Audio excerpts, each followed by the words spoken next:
Hallelujah. Why is Jesus saying, come boldly? ಎತ್ತಕ್ಕಾಗಿ ಇಲ್ಲಿ ಯೇಸು ಹೇಳ್ತಾ ಇದ್ದಾರೆ ಧೈರ್ಯದೊಂದಿಗೆ ಬನ್ನಿ ಎಂಬುದಾಗಿ. Are you getting are you getting the understanding of what I'm preaching, or are you thinking, what is this man preaching?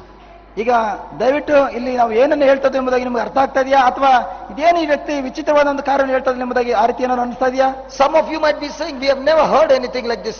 This man should be put out of the church. ಅದಕ್ಕಾಗಿ ನಿಮ್ಮಲ್ಲಿ ಅನೇಕರಿಗೆ ಈ ರೀತಿ ಏನಾದ್ರು ಆಲೋಚನೆ ಬಂದಿದೆಯಾ? ಈ ವ್ಯಕ್ತಿ ಹೇಳುವಂತ ಈ ರೀತಿ ಪ್ರಬೋಧನ ನಾವು ಎಲ್ಲೂ ಸಹ ಕೇಳಿಲ್ಲ, ಈ ವ್ಯಕ್ತಿಯನ್ನು ಈ ರೀತಿ ಒಂದು ಪ್ರಬೋಧನೆ ಕೊಡ್ತಾನಲ್ಲ, ಇವನ್ನ ಕೂತಿಗೆ ಹಿಡಿದು ಹೊರಗಡೆ ಕಳಿಸ್ಬೇಕು ಎಂಬುದಾಗಿ ಅನಿಸ್ತಾ ಇದೆಯಾ? Even if you throw me out of the church, I'll still be standing on the road and preaching the word of God. Praise the Lord. Hallelujah. Hallelujah. ನೀವೇನಾದ್ರೂ ನಮ್ಮ ಕೂತಿಗೆ ಹಿಡಿದು ಈ ದೇವಾಲಯದಿಂದ ಹೊರಗಡೆ ಹಾಕಿದ್ರು ಪರವಾಗಿಲ್ಲ, ನಾವು ಹೋಗಿ ಬೀದಿಯಲ್ಲಿ ದೇವರ ಸುವಾರ್ತೆಯನ್ನು ಸಾರುವಂತ ದೇವರ ಮಕ್ಕಳಾಗಿದ್ದೇವೆ ಪ್ರಿಯರೇ. Hallelujah. Hallelujah. Why is Jesus saying that? ಎತ್ತಕ್ಕಾಗಿ ಅಲ್ಲಿ ಯೇಸುವೆ ಧೈರ್ಯದೊಂದಿಗೆ ನನ್ನ ಬಳಿಗೆ ಬನ್ನಿ Give me ಎಂಬುದಾಗಿ 14.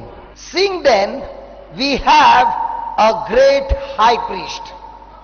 We have a great high priest. ಇಲ್ಲಿ ನೋಡಿ, passed into heavens, Jesus the Son of God. Let us hold fast our confession of faith, our profession of faith. ಹಿಬ್ರಿಯರಿಗೆ ಬರೆದ ಪತ್ರ 4ನೇ ಅಧ್ಯಾಯಕ್ಕೆ 14 ಈ ರೀತಿ ಹೇಳ್ತಾ ಇದೆ, ಆಕಾಶಗಳನ್ನು ದಾಟಿ ಹೋದ ದೇವ ಕುಮಾರನಾದ ಯೇಸು ಎಂಬ ಶ್ರೇಷ್ಠ ಮಹಾಯಾಜಕನು ನಮಗಿರುವುದರಿಂದ ನಾವು ಮಾಡಿರುವ ಅರಿಕೆಯನ್ನ ಬಿಗಿಯಾಗಿ ಹಿಡಿಯೋಣ. Praise the Lord. Praise the Lord. Now Jesus is our high priest. ಯೇಸು ನಮಗೆ ಪ್ರಧಾನ ಯಾಜಕರಾಗಿದ್ದಾರೆ. Now what is the meaning of the high priest? ಪ್ರಧಾನ ಯಾಜಕ ಎಂಬ ಪದಾರ್ಥ ಏನು? The high priest would be praying to God for the people. ಆ ಪ್ರಧಾನ ಯಾಜಕನು ಯಾವಾಗಲೂ ದೇವರಲ್ಲಿ ತನ್ನ ಮುಂದೆ ಇರುವಂತಹ ಆ ಜನರಿಗಾಗಿ ಪ್ರಾರ್ಥನೆ ಮಾಡುವಂತ ವ್ಯಕ್ತಿಯಾಗಿರ್ತಾನೆ. In the Old Testament, the high priest was a person between God and man. ಹಳೆ ಒಡಂಬಡಿಕೆಯನ್ನು ನೋಡ್ತೇವೆ ಪ್ರಿಯರೇ, ಪ್ರಧಾನ ಯಾಜಕನು ಇದು ದೇವರಿಗೂ ಅಲ್ಲಿರುವಂತಹ ಜನರಿಗೂ ಮಧ್ಯಸ್ಥಗಾರರಾಗಿದ್ದ. And when the high priest would pray, he would offer sacrifice, and the sins of the people was covered by that sacrifice and by that blood of the lamb. ಯಾವಾಗ ಈ ಪ್ರಧಾನ ಯಾಜಕ ಪ್ರಾರ್ಥನೆ ಮಾಡಿ ಆ ಬಲಿ ಅರ್ಪಣೆಯನ್ನ ಮಾಡ್ತಾ ಇದ್ದನೋ, ಆ ಕ್ಷಣದಲ್ಲಿ ಅಲ್ಲಿರುವಂತಹ ಜನರ ಎಲ್ಲರ ಪಾಪಗಳು ಆ ಕ್ಷಣದಲ್ಲಿ ಸಂಪೂರ್ಣ ನಿವಾರಣೆ ಆಗ್ತಾ ಇತ್ತು. Now this high priest would go only once a year in the presence of God in the Holy of Holies. ಈಗ ಆ ಪ್ರಧಾನ ಯಾಜಕನು ವರ್ಷದಲ್ಲಿ ಒಂದೇ ಒಂದು ದಿನ ದೇವರ ಪ್ರಸನ್ನತೆ ಕೂಡಿದಂತಹ ಗರ್ಭಗುಡಿಯನ್ನು ಪ್ರವೇಶ ಮಾಡ್ತಾ ಇದ್ದ. When he would go inside, he had a lot of fear. ಆ ಗರ್ಭಗುಡಿಯನ್ನ ಪ್ರವೇಶ ಮಾಡುವಂತಹ ಸಂದರ್ಭದಲ್ಲಿ ಆ ಪ್ರಧಾನ ಯಾಜಕನಿಗೆ ತುಂಬಾ ಭಯದಿಂದ ಇರ್ತಾ ಇದ್ದ. Because if he had sin and he would enter in, he would be dead. ಯಾಕೆಂದ್ರೆ ಆ ಪ್ರಧಾನ ಯಾಜಕ ಏನಾದ್ರೂ ಒಂದೇ ಒಂದು ಚಿಕ್ಕ ತಪ್ಪನ್ನ ಪಾಪವನ್ನು ಏನಾದ್ರೂ ಮಾಡಿದ್ರೆ ಅವನು ದೇವರ ಪ್ರಸನ್ನತೆಯಿಂದ ಕೂಡಿದಂತಹ ಗರ್ಭಗುಡಿಗೆ ಹೋದ ತಕ್ಷಣವೇ ಅವನು ಸಂಪೂರ್ಣ ಸತ್ತು ಹೋಗ್ತಾ ಇದ್ದ.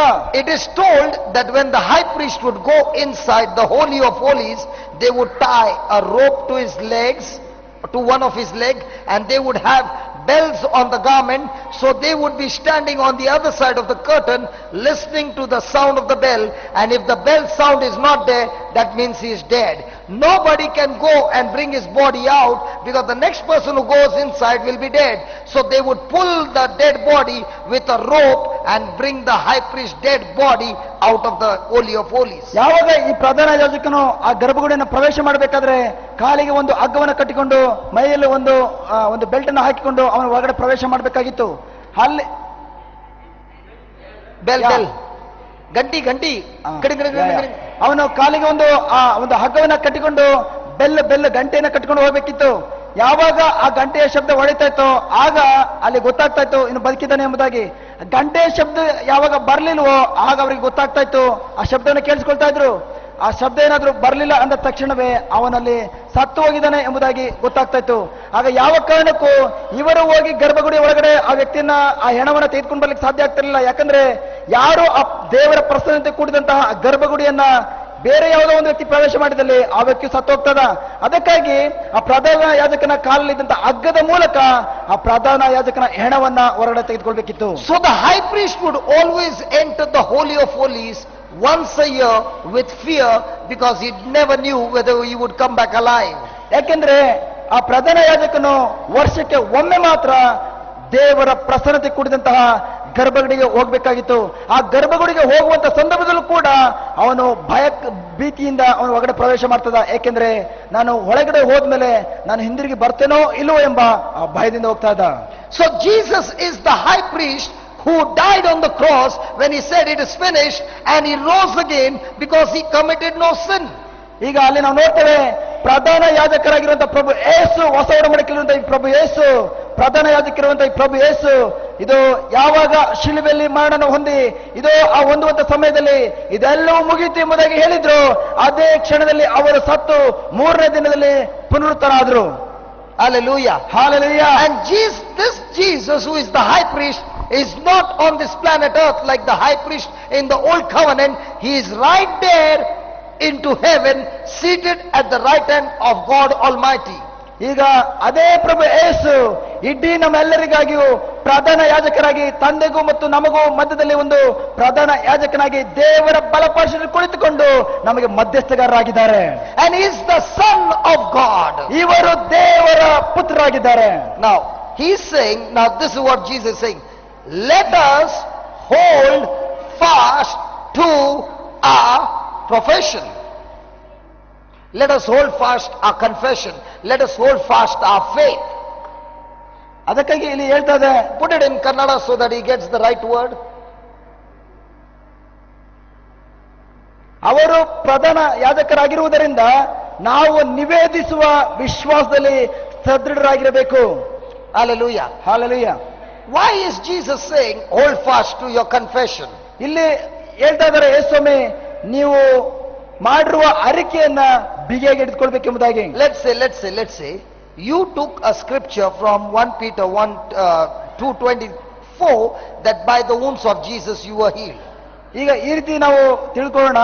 ನೀವು ಈಗ 1 ಪೇತ್ರ 2ನೇ ಅಧ್ಯಾಯ 24ರಲ್ಲಿ ಇರುವಂತಹ ದೇವರ ವಾಕ್ಯ ಹೇಳುವಂತಹ ಯೇಸುವಿನ ಗಾಯಗಳಿಂದ ನೀವೆಲ್ಲರೂ ಗುಣ ಹೊಂದಿದ್ದೀರಿ ಎಂಬ ಆ ವಾಕ್ಯ ತೆಗೆದುಕೊಳ್ತಿದ್ದೀರಿ ಎಂಬ ತಿಳ್ಕೊಳ್ಳೋಣ. So Jesus is saying, now no matter how much the devil is putting pressure on you, no matter what the symptom says, no matter what the doctor's report says, you don't change your profession of faith, but continue to keep on speaking that promise of God. ಅಲ್ಲಿ ಆ ಸಂದರ್ಭದಲ್ಲಿ ಆ ವಾಕ್ಯವನ್ನು ಹೇಳುವಂತ ಸಂದರ್ಭದಲ್ಲೂ ಕೂಡ ಸಾಯ್ತನು ಅನೇಕ ವಿಧವಾದ ಒತ್ತಡವನ್ನು ಏರಿ ನಿಮ್ಮ ಶರೀರದಲ್ಲಿರುವಂತಹ ಇನ್ನ ನೋವನ್ನ ಜಾಸ್ತಿ ಮಾಡ್ತಾ ಇರ್ಬೋದು. ಡಾಕ್ಟರ್ ರಿಪೋರ್ಟ್ ಹೇಳ್ತಾ ಇರ್ಬೋದು ಈ ರೋಗ ಗುಣ ಆಗಲ್ಲ ಎಂಬುದಾಗಿ, ಅಥವಾ ಡಾಕ್ಟರ್ ಹೇಳ್ತಾ ಇರ್ಬೋದು ಈ ರೋಗ ಇನ್ನ ಜಾಸ್ತಿ ಆಗ್ತದೆ ಎಂಬುದಾಗಿ. ಇಂತಹ ಪರಿಸ್ಥಿತಿಯಲ್ಲೂ ಕೂಡ ಇಲ್ಲಿ ದೇವರ ವಾಕ್ಯ ಹೇಳ್ತದೆ, ನೀವು ಮಾಡಿರುವ ಅರಿಕೆಯನ್ನ, ನೀವು ತಿಳಿದುಕೊಂಡಿರುವಂತಹ ಈ ಅರಿಕೆಯನ್ನ ನೀವು ಬಿಗಿಯಾಗಿ ಹಿಡಿದುಕೊಂಡು ಇನ್ನು ಅದನ್ನೇ ನೀವು ಬಾಯಿ ತೆಗೆದು ನುಡಿಯುವಂತ ವ್ಯಕ್ತಿಗಳಾಗಿರ್ಬೇಕು. Why is Jesus saying that? ಏತಕ್ಕಾಗಿ ಯೇಸುಸ್ವಾಮಿ ಆ ರೀತಿ ಹೇಳಿದ್ದಾರೆ? Let's say I am the heavenly Father. ಈಗ ಈ ರೀತಿ ಹೇಳೋಣ, ಇವರು And he is ಪರಲೋಕದ Jesus. ತಂದೆ ಆಗಿದ್ದಾರೆ. Let's say he is Jesus. ಈಗ ನಾನು ಯೇಸುವಾಗಿದ್ದೇನೆ. We are sitting there ಈಗ ನಾವಿಬ್ರು ಸಹ ಕುಳಿತಿದ್ದೇವೆ. and Jesus is saying to the Father. ಈಗ ನಾನು ಹೇಳ್ತಾ ಇದ್ದೇನೆ ತಂದೆಯಾದಂತ ದೇವರಿಗೆ. Did you hear what that girl said? ಈಗ ನಾನು ಹೇಳ್ತಾ ಇದ್ದೇನೆ, ಆ ಮಗಳು ಏನ್ ಹೇಳ್ತಿದ್ರು ಎಂಬುದಾಗಿ ಅದನ್ನ ಕೇಳಿಸ್ಕೊಂಡ್ರ? She is speaking what is written in the Bible. ಈಗ ಆ ಮಗಳು ಹೇಳ್ತಾ ಇರೋದು ಬೈಬಲ್ ಏನನ್ನ ಬರೆದಿದ್ಯೋ ಅದನ್ನ ಹೇಳ್ತಾ ಇದ್ದಾಳೆ. She is not speaking her own word, she is speaking my word. ಆಗ ನಾನು ಹೇಳ್ತಾ ಇದ್ದೇನೆ, ಆ ಮಗಳು ತನ್ನ ಸ್ವಂತ ನುಡಿಯನ್ನ ಹೇಳ್ತಲ್ಲ, ಆ ಮಗಳು ಹೇಳ್ತಿರುವುದು ನಿಮ್ಮ ಮಗನ ಅಂತ ನನ್ನ ನುಡಿಯನ್ನ ಹೇಳ್ತಾ ಇದ್ದಾಳೆ. Abba, I gave her that promise. ಅಪ್ಪ ತಂದೆ ಎಂಬುದಾಗಿ ಹೇಳಿರುವಂತ ಆ ವಾಗ್ದಾನವನ್ನ, ಡ್ಯಾಡಿ ನಾನು ಆ ವಾಗ್ದಾನವನ್ನು ಅವಳಿಗೆ ಮಾಡಿದ್ದೇನೆ. Now please do it for her, no? ಈಗ ಆ ವಾಕ್ಯ ಏನನ್ನ, ನನ್ನ ವಾಕ್ಯನ ಏನನ್ನ ನುಡಿತಾ ಇದ್ದಾಳೋ ಆ ವಾಗ್ದಾನವನ್ನ ನೀವು ಮಾಡ್ಬೇಕಲ್ಲಪ್ಪ. And the Bible says, Jesus seated at the right hand of the Father makes intercession for us, and the Father who sees the word coming out of your mouth, he says, because you are speaking my son's word, it is done, it is accomplished. Praise the Lord. Hallelujah. Hallelujah. You still did not understand, because if you would have understood, you wouldn't have clapped like this. ಯಾಕೆಂದ್ರೆ ಅಲ್ಲಿ ಇದು ದೇವರ ಬಲಭಾಗದಲ್ಲಿ ಕುಳಿತಿರುವಂತ ಯೇಸು ತನ್ನ ತಂದೆಯ ಬಳಿಯಲ್ಲಿ ಈ ರೀತಿ, ಡ್ಯಾಡಿ ನೋಡು ಆ ಮಗಳು ನಾನು ಏನನ್ನ ವಾಗ್ದಾನ ಮಾಡಿದೆನೋ ಆ ವಾಗ್ದಾನ ನುಡಿತಾ ಇದ್ದಾಳೆ ಎಂಬುದಾಗಿ ಹೇಳುವಾಗ ಇದು ಅಪ್ಪ ಹೇಳ್ತಾರೆ, ಹೌದು ನನ್ನ ಮಗನ ಬಾಯಿಂದ ಬಂದಂತ ಆ ನುಡಿಯನ್ನ, ಆ ವಾಗ್ದಾನವನ್ನು ಆ ಮಗಳು ಹೇಳ್ತಾ ಇದ್ದಾಳೆ.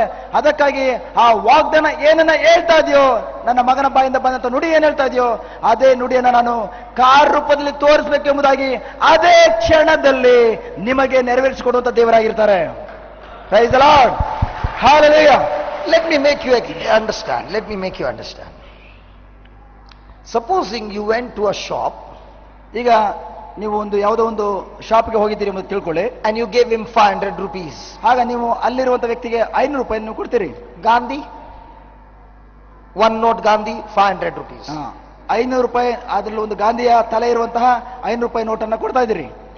And that 500 rupees you gave because you had to make a payment of 100 rupees. ಇದು ಆ 500 ರೂಪಾಯಿ ನೀವು ಯಾತಕ್ಕೆ ಕೊಡ್ತಿದ್ರಿ ಎಂಬುದಾಗಿ ಹೇಳುವಾಗ ಅದರಲ್ಲಿ ನೀವು 100 ರೂಪಾಯಿ ಆ ವಸ್ತುವನ್ನು ತೆಗೆದುಕೊಂಡಿದ್ದೀರಿ, ಅದಕ್ಕಾಗಿ ನೀವು 500 ರೂಪಾಯಿಗೆ ಕೊಡ್ತಿದ್ರಿ ಎಂಬುದು And ತಿಳ್ಕೊಳ್ಳಿ. the shopkeeper gave you 300 rupees. ಆಗ ಅಲ್ಲಿರುವಂತ ಶಾಪ್ ಅಲ್ಲಿರುವಂತಹ ವ್ಯಕ್ತಿ ನಿಮಗೆ ವಾಪಸ್ಸು ಚಿಲ್ಲರೆಯನ್ನ 300 ರೂಪಾಯಿನ ಕೊಡ್ತಾನೆ.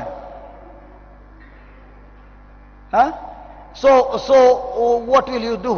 ಆಗ ನೀವೇನ್ ಮಾಡ್ತೀರಾ? Okay. ಅರ್ಥ ಆಗಿದೆ ಹೇಳಿದ್ದು? ಈಗ ಆ ಅಂಗಡಿಯಲ್ಲಿ 100 ರೂಪಾಯಿಗೆ ಸಂಬಂಧಪಟ್ಟಂತ ಒಂದು ಯಾವುದೋ ಒಂದು ಐಟಮ್ ನ ತೆಗೆದುಕೊಂಡಿದ್ದೀರಿ. ಈಗ ನಿಮ್ಮ ಹತ್ರ 500 ರೂಪಾಯಿ ಇರುವಂತ ಒಂದು ನೋಟ್ ಇದೆ. ಆ 500 ರೂಪಾಯಿ ನೋಟನ್ನ ಅಂಗಡಿಯ ಮಾಲೀಕರಿಗೆ ಕೊಡ್ತೀರಿ. ಆಗ ಆ ವ್ಯಕ್ತಿ ಬರೀ 300 ರೂಪಾಯಿ ಮಾತ್ರ ಚೇಂಜ್ ಕೊಡ್ತಾನೆ. ಆ ಕ್ಷಣದಲ್ಲಿ ನಿಮ್ಮ ಮನಸ್ಸಲ್ಲಿ ನೀವೇನ್ ಮಾಡ್ತೀರಿ? ಜೇಬಲ್ಲಿ ಹಾಕೊಂಡು ಸಾಕು ಇಷ್ಟೇ ಅಂತ ಹೇಳ್ತೀರಾ? What will you say? ನೀವೇನಂತ ಹೇಳ್ತೀರಿ? Why are you saying 4? ಯಾಕೆ ನೀವು 400 ರೂಪಾಯಿ ಎಂಬುದಾಗಿ ಹೇಳ್ತೀರಿ? Because you know 5 minus 1 is 4. ಯಾಕಂದ್ರೆ ನಿಮಗೆ ಗೊತ್ತು 500ರಲ್ಲಿ 100 ಹೋದ್ರೆ 400 ಎಂಬುದಾಗಿ. Sariya? ಸರಿಯಾ? Or will you say, start doubting? I think it is 300. Amma, 300, 400. Amma, do you do that? ಆ ಕ್ಷಣದಲ್ಲಿ ನೀವೇನಾದ್ರೂ ಯಾವ್ದಾದ್ರು ಸಂಶಯಕ್ಕೆ ಒಳಗಾಗ್ತೀರಾ? ಇದು 300 ರೂಪಾಯಿ ಸರಿನಾ ಅಥವಾ 400 ರೂಪಾಯಿ ಸರಿನಾ? ಅದಕ್ಕೇನು ಗೊತ್ತಾಗ್ತಿಲ್ಲ. ಮಮ್ಮಿಗೆ ಫೋನ್ ಮಾಡಿ, ಅಮ್ಮ ಅವ್ರ ಅಂಗಡಿಯನ್ನು 300 ಕೊಟ್ಟಿದ್ದಾನೆ, ಅಥವಾ 300 ಕೊಡ್ಬೇಕಾ 400 ಕೊಡ್ಬೇಕಾ ಎಂಬುದಾಗಿ ನೀವೇನಾದ್ರೂ ಡೌಟ್ ಇಂದ ಕೇಳ್ತೀರಾ? ದುಡ್ಡು, ನೋ ಡೌಟ್. ಹಣ ಎಂಬ ವಿಷಯ ಬಂದಾಗ, ದುಡ್ಡು ಎಂಬ ವಿಷಯ ಬಂದಾಗ ಅಲ್ಲಿ ಯಾವುದೇ ಡೌಟ್ ಇಲ್ಲ. ಕ್ಯಾಲ್ಕುಲೇಷನ್ ಸರಿ, ಅಲ್ಲಿ ಮಾಡುವಂತ ಎಲ್ಲಾ ವಿಧವಂತ ಆ ಲೆಕ್ಕಾಚಾರ ಕರೆಕ್ಟ್ ಆಗಿರ್ತದೆ. ಲೆಕ್ಕ ಸರಿ, ಲೆಕ್ಕಾಚಾರ ಸರಿಯಾಗಿರ್ತದೆ. ವರ್ಡ್ ಆಫ್ ಗಾಡ್ ನೋ ಸರಿ. ದೇವರ ವಾಕ್ಯ ಯಾವುದೇ ವಿಧವಾದಂತ ಅಲ್ಲಿ ಲೆಕ್ಕಾಚಾರ ಸರಿ ಇರೋದಿಲ್ಲ. ಸರಿಯಾ? Just the way your confidence when it comes to money, Jesus is saying, put that same confidence, what I promised you, I will surely do it for you, but I want you to hold fast to that confidence of faith. ಈಗ ಅದಕ್ಕಾಗಿ ಇಲ್ಲಿ ನೀವು ಯಾವ ರೀತಿ ಅಲ್ಲಿ ದೃಢ ನಂಬಿಕೆಯೊಂದಿಗೆ ನೀವು ಅದನ್ನು ನನಗೆ 400 ರೂಪಾಯಿ ಬರಲೇಬೇಕೆಂಬುದಾಗಿ ದೃಢ ನಂಬಿಕೆಯೊಂದಿಗೆ ಹೇಳ್ತೀರೋ, ಅದೇ ರೀತಿ ಪ್ರಿಯರೇ ದೇವರು ಏನಂತ ವಾಗ್ದಾನ ಮಾಡಿದಾರೋ ಆ ವಾಗ್ದಾನನ ಬಿಗಿಯಾಗಿ ಹಿಡಿದುಕೊಂಡು ಇಲ್ಲಿ ನೀವು ಯಾವ ರೀತಿ ದೃಢವಾದ ನಂಬಿಕೆಯನ್ನು ತೋರಿಸಿದ್ರೋ ಅದೇ ದೃಢವಾದ ನಂಬಿಕೆಯಲ್ಲಿ ನೀವು ಮುನ್ನಡೆಯುವಾಗ 100% ಗ್ಯಾರಂಟಿ ಆ ವಾಕ್ಯ ಏನ್ ಹೇಳ್ತದೋ ಅದು ನಿಮ್ಮ ಜೀವನದಲ್ಲಿ ಕಾರ್ಯರೂಪದಲ್ಲಿ ಸಂಪೂರ್ಣತೆಯನ್ನು ಪಡೆದುಕೊಳ್ತದೆ. ಪ್ರೈಸ್ ದಿ ಲಾರ್ಡ್, ಹalleluya, hallelujah. Now you go around and say, brother bless me. ಈಗ ನೀವು ಹೋಗಿ ನಿಮ್ಮ ಸುತ್ತಮುತ್ತಲು ಇರುವಂತಹ ವ್ಯಕ್ತಿಗಳಿಗೆ, ಬ್ರದರ್ ನನ್ನ ತಲೆ ಮೇಲೆ ಕೈ ಇಟ್ಟು ಆಶೀರ್ವಾದ ಮಾಡಿ. Brother, I am sick. ನಾನು ರೋಗಿಯಾಗಿದ್ದೇನೆ brother. Brother, I got diabetes. Brother ನನಗೆ ಸಕ್ಕರೆ ಕಾಯಿಲೆ ಇದೆ brother. Yeah brother, I got sugar factory. ಇದು ಹೌದು ಬ್ರದರ್, ನನ್ನ ಶರೀರದಲ್ಲಿ ಶುಗರ್ ಫ್ಯಾಕ್ಟರಿ ಇದೆ, ಸಕ್ಕರೆ ಫ್ಯಾಕ್ಟರಿ ಇದೆ. Brother, I got blood pressure. Brother ನನಗೆ BP ಕಾಯಿಲೆ ಇದೆ. Brother, I got a heart disease. Brother ನನಗೆ ಹೃದಯಕ್ಕೆ ಸಂಬಂಧಪಟ್ಟಂತ ತೊಂದರೆ ಇದೆ. Now did Jesus ask you to say all that? ಈಗ ಈ ರೀತಿ ಯೇಸುಸ್ವಾಮಿ ಅಲ್ಲಿ ಹೇಳ್ತಾ ಇದ್ದಾರಾ ಈ ಎಲ್ಲಾ ಕಾರ್ಯಗಳನ್ನು ಹೇಳಿ ನೀನು ಭಿಕ್ಷೆ ಬೇಡಿಕೊ ಎಂಬುದಾಗಿ? He said, don't you talk any of those things, only talk the word of God. ಇಲ್ಲಿ ದೇವರು ಹೇಳ್ತಿದ್ರೆ ಪ್ರಿಯರೇ, ಈ ಎಲ್ಲಾ ಕಾರ್ಯಗಳನ್ನು ನೀನು ಯಾವ ಕಾರಣಕ್ಕೂ ಬಾಯಿ ತೆಗೆದು ಹೇಳಬೇಡ. ನೀನು ಮಾಡಬೇಕಾದ ಒಂದೊಂದು ಕಾರ್ಯ ಏನಂದ್ರೆ ನನ್ನ ನುಡಿಗಳನ್ನ ನೀನು ಬಾಯಿ ತೆಗೆದು ನುಡಿಬೇಕು. And once you know that Jesus is the one who is interceding for you and he will get the job done for you, will you come to him with or will you come to him boldly, confidently? I know if I come to Jesus, my prayer will surely be answered. Why?